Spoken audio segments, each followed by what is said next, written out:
So next, you add some mini chocolate chips. Well, it doesn't matter how much you add. I'm just going to add about that much. Well, I probably need to add more because in the triple fudge chocolate there was a little bit. I just added a little more. Next, you get the Hershey syrup. I mean, yeah, there's a little bit of syrup in there already, but yeah. So yeah, you put that in there too. And then after, you start to mix. Mixing, it's probably gonna look like this. Not like moist, like looks like not. It doesn't look wet, but it looks more thick, not thin. And that's what you need it to be looking like. But you need to make sure you mix it all the way so you don't see any of the whites, nor do you see like, or you can tell the air bubbles of it. As you're getting done with the mixing, you would see some little chunks like this. Pretty much, those are the chocolate chips, so don't worry about it. You don't need to keep mixing.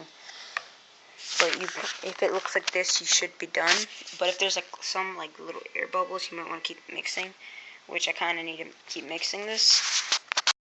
If you don't know how to mix, you probably need to mix it like that, and you need to hold the bowl, or you can. This is doing it manually. If you want, you can do it with an automatic one. I just didn't feel like using an automatic one. See, that looks fine. Right when you're done, before you can even put it into this tray, you need to spray the tray, or else you're gonna have brownie stuck all over it. Now, you can either spray it, or you can get like, I think, butter or something. Yeah, you can put butter over it. It's up to you, whatever you want to do with it, whatever you think will taste better, because I mean, the oil does actually have an effect on how it tastes too. So I'm going to use canola oil so it doesn't stick. It's a non-stick cooking spray. And yeah, what you do, you shake the can up a little bit, and I spray all four corners. 1, 2, 3. You gotta shake it up again. 4.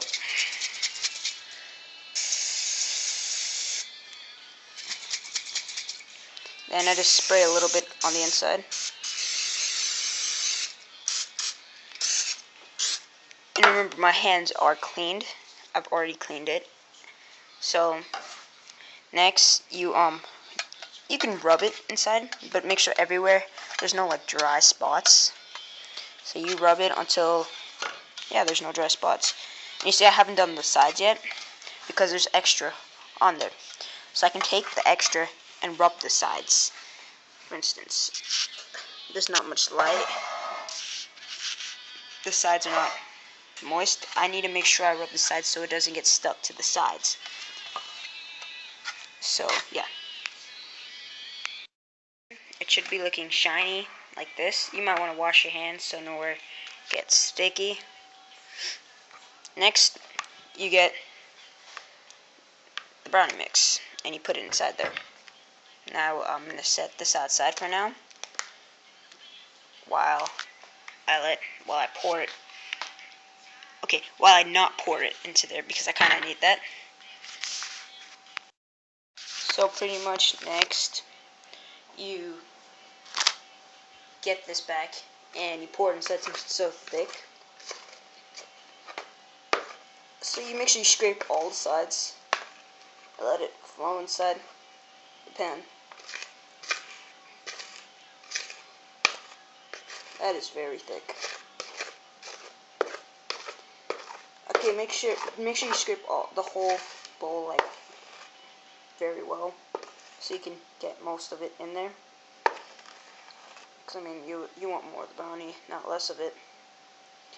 You may need an additional spoon to take off the brownie, like the mix from here. So you'll scrape it off like that.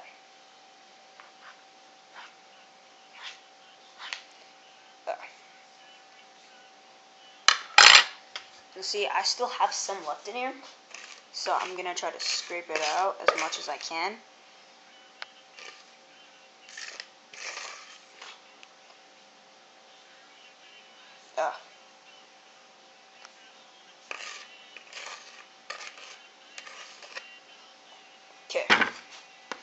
take the spoon and scrape this off again. And since it's so thick, it may not spread to the whole corners, so you may need to spread it yourself.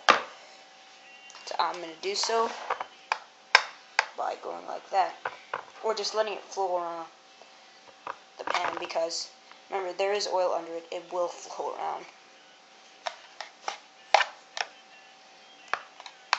So yeah, done. It should look like this. And next, it's time to put it inside the oven. Now remember, you should have already preheated your oven, and mine already started. So you pull it down. That may be extremely hot. Oh, it will be. And you put it inside. And look at the time. And for these brownies, you need to wait about 45 to 50 minutes. Actually, no, 40 to 45 minutes. So I'm going to put on the oven light. And yeah, time to wait.